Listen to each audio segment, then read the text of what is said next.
अकोल्यात आयशरची दुचाकीला जोरदार धडक, 3 अल्पवयीन मुलांचा जागीच मृत्यू. अकोला जिल्ह्यातील तेल्हारा शेरी फाट्यावर भीषण अपघात झाल्याची घटना घडली आहे. या अपघातात माळीगावच्या 3 अल्पवयीन मुलांचा मृत्यू झाल्याची धक्कादायक माहिती समोर येते. यामुळे परिसरात शोककळा पसरली आहे. प्राथमिक माहितीनुसार दुचाकीला आयशर वाहनाची जोरदार धडक बसल्याने हा अपघात झाला आहे. मिळालेल्या माहितीनुसार मृतांमध्ये दर्शन रामेश्वर वैष्णव वय वर्ष अंदाजे 16, साई रामेश्वर वैष्णव वय वर्ष अंदाजे 12, गणेश दीपक आपतुरकर वय वर्ष अंदाजे 16 यांचा समावेश आहे. सुरुवातीला 2 जणांचा जागीच मृत्यू झाला, तिसरा गंभीर जखमी झाला होता आणि या मुलाचा तेल्हारा ग्रामीण रुग्णालयात दाखल करताना मृत्यू झाल्याचं समजत आहे.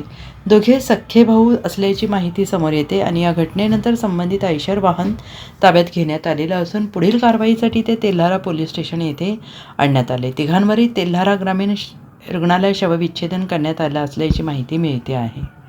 Bureau report, SBN Marathi, Akola.